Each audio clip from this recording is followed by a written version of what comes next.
action, pace, plot. They're meaningless without great characters to motivate them. Star Wars has been rich in those from the beginning. How did we get into this mess? I really don't know how. We seem to be made to suffer. It's our lot in life. You're always surprised with characters. I mean, in film, it's even more dramatic than it is in writing, because eventually you actually take a real person and stick them into that character. And that real person brings with him, or her, an enormous package of reality. I mean, Threepio is just a hunk of plastic. And without Tony Daniels in there, it just isn't anything at all. I had a different idea for the character originally. I wanted him to be more of a used car dealer, very slicko, very oily. But that character inhabited that costume so strongly because of what Tony had done that I couldn't change it. Where do you think you're going? Well, I'm not going that way. It's much too rocky. This way is much easier. What makes you think there are settlements over there?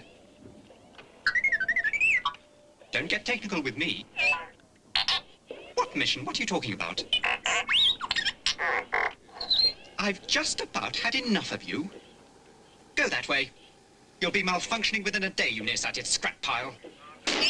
And don't let me catch you following me, begging for help, because you won't get it. If it required an act of high imagination to create a lovable droid, think of what was involved in creating a new star for Empire. When I came to the second film to start working on The Empire Strikes Back, a lot of the information and the training that takes place was originally designed to be done by Ben. But since I killed off Ben in the first film, it left me with a lot of exposition, a lot of training scenes that I didn't have anybody to perform. So I had to come up with a new Jedi Master who was even more powerful than Ben. And I had to come up with somebody who would be interesting to watch. I am wondering, why are you here?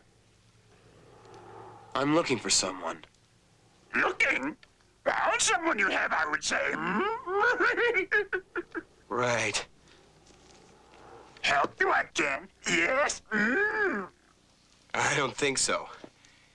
I'm looking for a great warrior. Oh! Great warrior. Oh. War's not to make one great. I mean, I was very apprehensive about how that was going to work. Could I take a main character in a movie and use a little rubber puppet?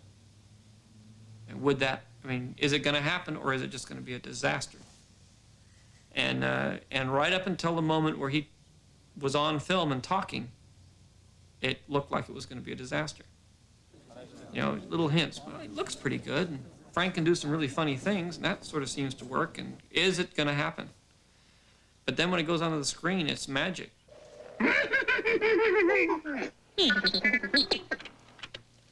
Oh, you're making a mess. Hey, give me that. Mine, or I will help you not. I don't want your help. I want my lamp back. I'm gonna need it to get out of this slimy mud hole.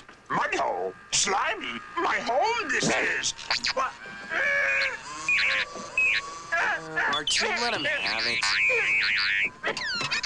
Mine! R2! Hey, move along, little fella. We got a lot of work to do. No. Stay and help you, I will. Find your friend. I'm not looking for a friend. I'm looking for a Jedi Master. Jedi Master? Yoda. You seek Yoda. You know him? Take it to him, I will. Yes, but now, let's eat. Come. Good food, come. I think more than anything else with Star Wars is the characters have always been a surprise and a delight as they've come to life. The surprise and delight of Jedi were those furry, funny, and ferocious little creatures of the forest who, like Yoda before them, would turn out to be a great deal more than merely adorable.